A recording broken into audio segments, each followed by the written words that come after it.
Story 1. Hauntings. The Smoky Mountains of North Carolina. Early 1960s. My mother and I moved into a home that was built by her father in the late 1920s. It was built on the side of the hill where there had been an Indian massacre in the 1800s. My grandfather had died in the 1940s. My mother's stepmother had died in 1948. There was no other records of anyone else dying in the house other than these individuals. When I arrived in North Carolina, my room was located on the second floor, in what had been my grandmother's bedroom. During the night, my bed was pushed, and a voice said, "Why are you in my house?" Knowing that only my mother and I were in the house, I said, "Because I belong here." Whatever it was, left the room.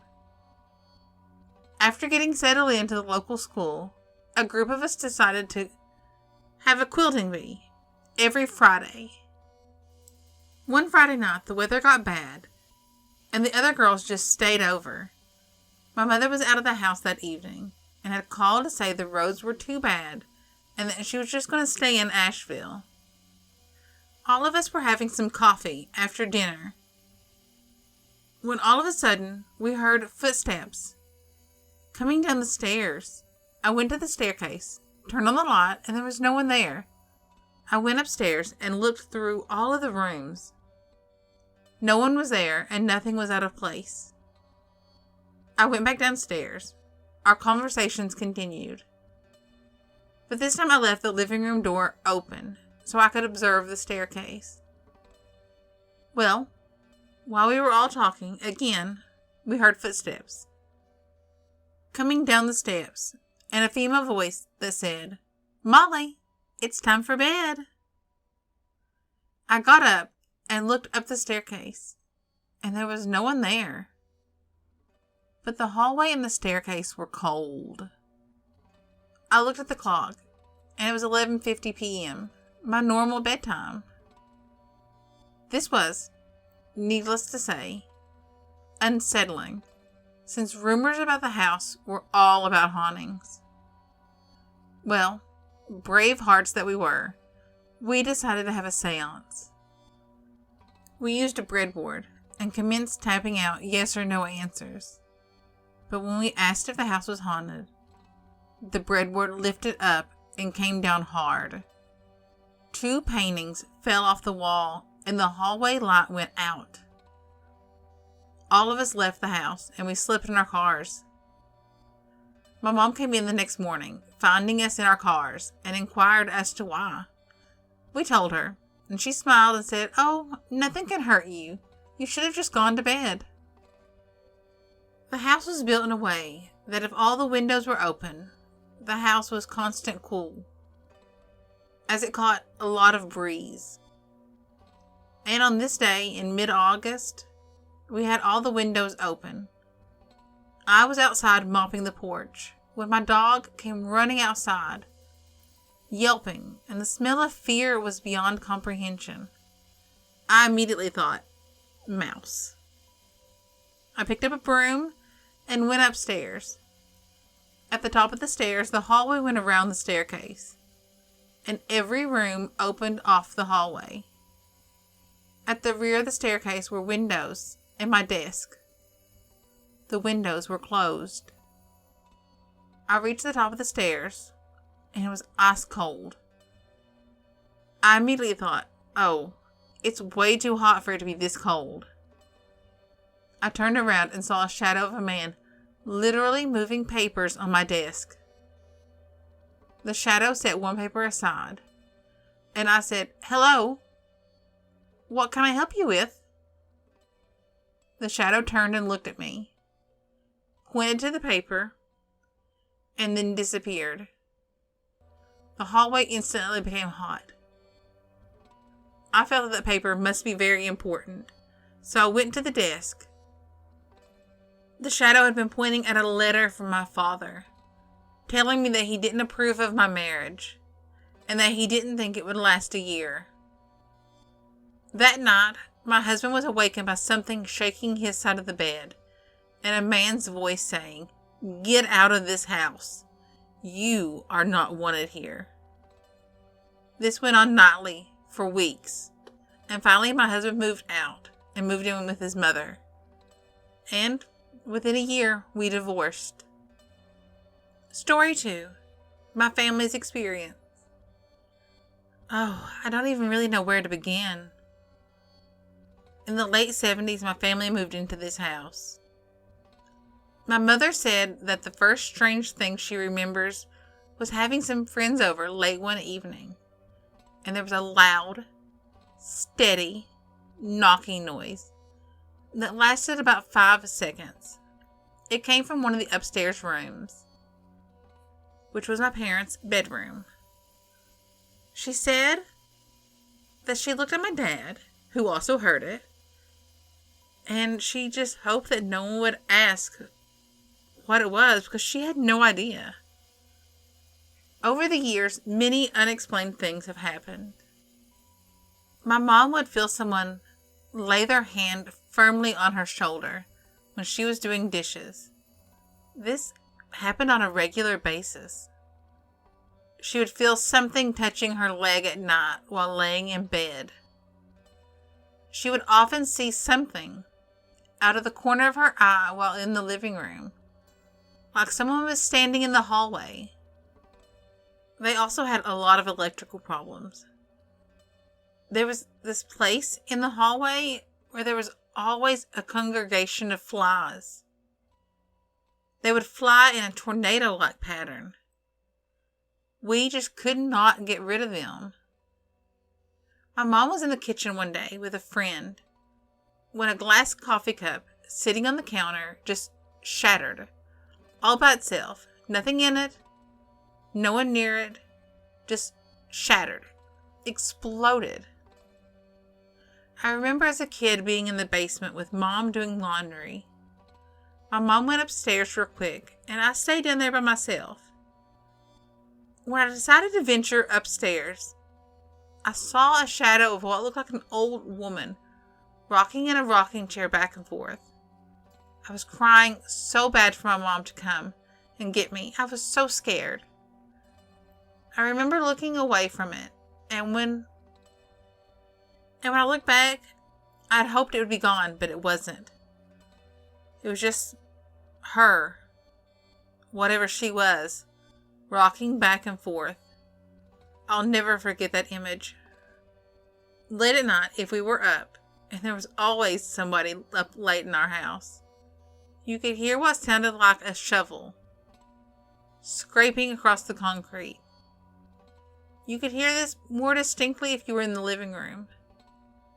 At one point, our refrigerator started making a really high-pitched noise, so we had a repairman come out.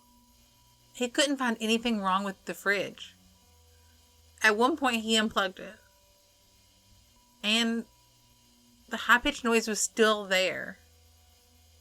He said that it appeared the noise was coming from the wall behind the refrigerator. We had an electrician come out, and he checked and couldn't find a cause for it. But we heard it all the time. This house took a toll on my family. My parents eventually divorced. We had a lot of financial trouble. My mom got sick and eventually died. We moved in the early 90s, but we still have family and friends that live on that block. So we see that house often. No one has lived there for more than 6 months at a time. And sometimes the house is vacant for years. The landlord who rents it out says that she just can't keep anyone in there. The first family to live there after us ended up getting divorced within the first year. I'll never forget that house and the horrible memories I have living there. Story 3. Burned. This all started way back when I met my boyfriend in the late 90s. He lived in a very large house that is located near some railroad tracks. The house used to be a hotel in the early 1900s. It was across the street from where the old railroad depot was, where trains would drop off people, and they used to come over and stay at the hotel. The house had been badly burnt in areas when they bought it, and they had to restore the house from the ground up. I was at their house one night, watching a movie. It was just me and my boyfriend. His parents were out to dinner. I had this weird feeling, and looked out towards the kitchen. I saw this man standing there in a white short-sleeved shirt. I could only see the top half of his body, though. I couldn't see his face very well either. I freaked out, told my boyfriend that there was someone in the kitchen. He got up and looked, and he found no one there. So I guess this was my first experience in the house. I can never explain the feeling I got from this house. It was just so eerie. Once I got older and started staying the night there, for some reason I couldn't go downstairs by myself if no one was down there. I would always make my boyfriend go with me, even to the bathroom, as crazy as it sounds. Eventually he got fed up with that and would refuse to go with me anymore. I really can't blame him. So if I had to go to the bathroom, I would run down as fast as I could, turn on every light, and then come flying back up the stairs. That was the only way I would go down there. Another night, once again watching movies, he had fallen asleep on me, and I swore I saw something small and black go running across the living room. A few minutes later, I saw 3 or 4 more of these shadows, about 1 foot high, out of the corner of my eye, go running across the room and up the stairs. I was really scared and knew what I'd just seen. And I knew it wasn't right, but I never told anyone. To this day, I still haven't. I ended up moving in with him and his parents. And our room, of course, was located upstairs. My boyfriend worked evenings, so I'd be sitting there by myself all evening until about 10 or 11 o'clock. I hated it. I always kept our bedroom door locked because the hallway was creepy. It was a really dark hallway, and I would always hear strange things. It would sound like someone was opening the door and walking up the stairs. It would sound like someone was walking into a vacant room in the hallway. I looked out before and I never saw anybody. Sometimes I'd forget to lock our door, and it would open about 3 inches by itself at times. When I would get up and slam it shut, I would hear someone running down the hall. I'd be so scared my heart would be pounding so fast. I would just sit there, not moving a muscle until my boyfriend got home. Eventually we built a small apartment onto the back of the house, and we moved in there. It was a huge relief because I didn't feel anything in the house, and I didn't hear any strange sounds in there. The apartment was like an oasis. But that didn't last too long. My grandmother died of cancer. After her death, I started having things come up missing. Things that she had given me, like jewelry and small knickknacks. My jewelry box had a bracelet in it that she had gave me. I checked on this bracelet often for comfort and reassurance, I guess. And after she died, the bracelet seemed to move around inside the box a lot. I got tired of it, and one day I told her that I knew she was there. I loved her, but she was scaring me, and I asked her to please stop. And she did. Things haven't disappeared or moved around since then.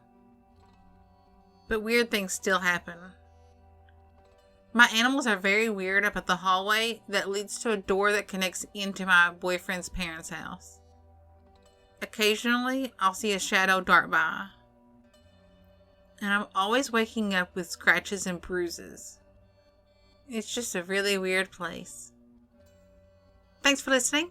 I hope you enjoyed the stories. If you did, give me a thumbs up, hit that subscribe button, drop a comment. I'd love to hear from you. Thanks for listening. Bye.